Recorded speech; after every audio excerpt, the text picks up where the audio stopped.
ایک ٹانگ ٹوٹی، لیکن ایران کا خاتمہ ہو گیا، اور ایرانی بے انتہا نسل پرست،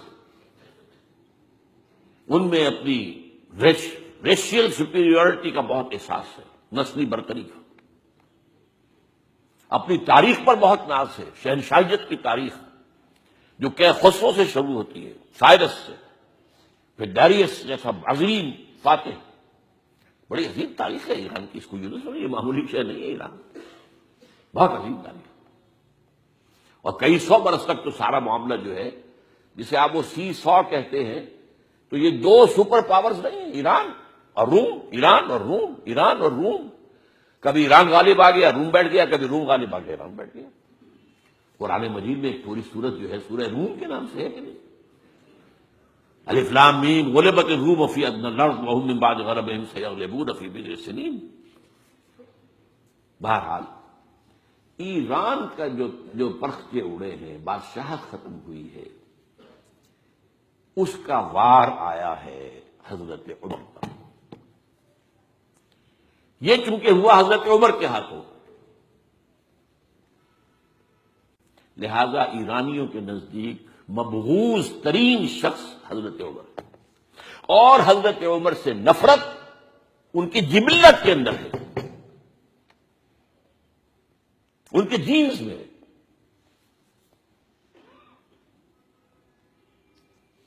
چنانچہ کس نے شہید کیا حضرت عمر کو؟ ابو لولو فیروز، ایک ایرانی غلام تھا حضرت مغیرہ کا رضی اللہ تعالی عنہ،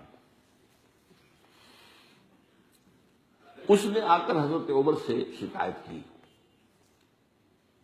کہ حضرت مغیرہ جو ہے ان سے مکاتبت میں کر رہا ہوں، وہ مجھ سے بہت زیادہ پیسے مانگ رہے ہیں۔ مکاتبت یہ تھی کہ غلام طے کر لیتا تھا کہ میں کمائی کر کے تمہیں اتنے پیسے دے دوں گا تو مجھے تم آزاد کر دینا، مکاتبت کہلاتا تھا کہ وہ اتنے پیسے مانگتے ہیں، بہت زیادہ زیادتی کر رہے ہیں۔ حضرت عمر نے پوچھا کہ تم کیا کیا کام جانتے ہو؟ اس نے گنوایا، میں یہ بھی جانتا ہوں، یہ بھی جانتا ہوں، یہ بھی جانتا ہوں، میں ترخان بھی ہوں، میں فلاں بھی ہوں، میں چکیے بھی بناتا ہوں، میں یہ بھی کرتا ہوں۔ تو فرمایا کہ پھر تم پر یہ زیادہ نہیں ہے، جو مغیرہ تمہارے اوپر جس قدر رقم ڈال رہے ہیں زیادہ نہیں ہے، اور دیکھنا مجھے ایک چکی بنانی جانتے ہو تو ایک چکی مجھے بھی بنا کے دینا۔ کہا آپ کو تو میں وہ چکی بنا کے دوں گا جو ساری دنیا یاد کرے گی، دھمکی دے گئے، اور حضرت عمر نے پہچان لیا تھا کہ دھمکی دی اس نے۔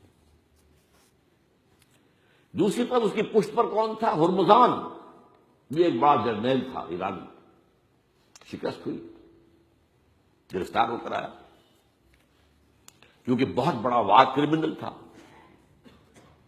اس کو فیصلہ کیا گیا اس کی گردن اڑا دی جائے۔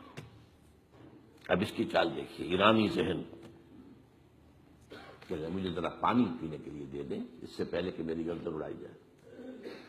حضرت عمر نے فرمایا ہاں پانی دے دو۔ اب پانی کا کٹورا ہاتھ میں کہتا ہے دیکھیے مجھے ضمانت دیجیے جب تک میں یہ پانی نہ پی لوں مجھے قتل نہیں کریں گے۔ کہ ہاں ٹھیک ہے، جب تک تم یہ پانی نہیں پی لو گے تو میں قتل نہیں کیا۔ وہ کٹورا پھینک دیا پانی کا، کرو کا قتل مجھے کیسے کرتے ہو؟ تو یہ پانی تو میں نے نہیں پیا، چھوڑنا پڑ گیا اس کو، زبان کی بات تھی۔ وہ تھا اس کی پشت پر ابو لولو فیروز، اور ابو لولو فیروز کے اب بھی اس کے جیسے ائمہ اہل بیت کے اہل تشیع جو ہیں وہ ان کے مقبروں کی صریح بناتے ہیں، اس کے اوپر جالیاں، اس کا ہے، اور حضرت ابو لولو فیروز کا حلقہ ہے، وہ قاتل عمر ہے رضی اللہ۔